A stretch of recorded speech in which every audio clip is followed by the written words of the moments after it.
obstructive sleep apnea, which is a very, very common condition that millions of Americans have, and most of them are undiagnosed.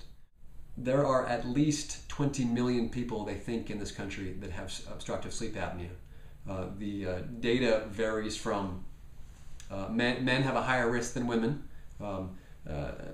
More obese people have higher risks as well than other people, and there are other anatomic things in people that can put you at higher risk. But some of the data says that up to 20 or even 30% of men may have sleep apnea.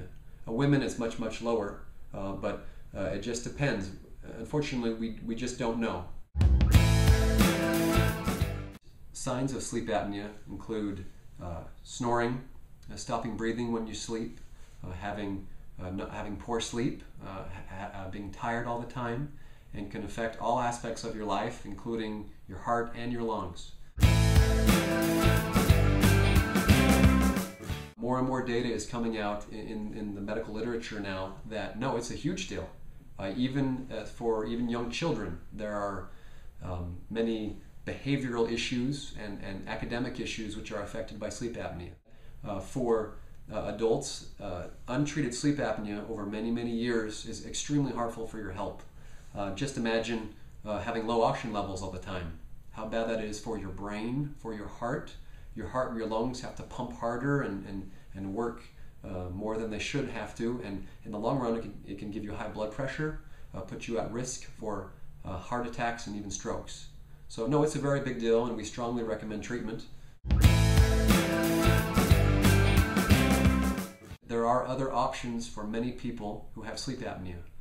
Some of them include surgical therapies, depending on the particular patient, to help them with their obstructing area in the back of their throat or nose. Another option is a little mandibular device, almost like a little denture or slip cover, that can help move your jaw forward a little bit to give you more room when you sleep, to help prevent some of the problems associated with sleep apnea. The gold standard for diagnosing sleep apnea is to have a sleep study called a polysomnogram. That being said, it's quite expensive, but without question that is the best study, and you need to go into a sleep center, and they hook you up to a couple of monitors, a little oxygen monitor on your finger, and they watch you overnight to see how you do, and they check your oxygen levels, they check your breathing if you have any pauses, and they record this throughout the entire night. And then a technician and a trained sleep specialist do go over that in the morning and give you a full report, and then give the recommendations. It is all very, very particular to each patient. It needs to be looked at and discussed very carefully of the risks and benefits and options of each one of those therapies. Weight is associated with sleep apnea about 50 to 60% of the time.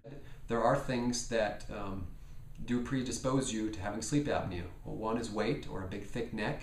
Another one are obvious obstructing things in your throat or in your mouth, such as big tonsils or big adenoids, or any other type of swelling in the back of your throat. Something else which is a big concern in children is many children are born with small jaws. That being said, as I turn the side here, if you have a small jaw, things are back a little bit, and as you lay down, can obstruct the back of your throat when you sleep. All of these factors need to be taken into consideration when you diagnose and treat someone with sleep apnea.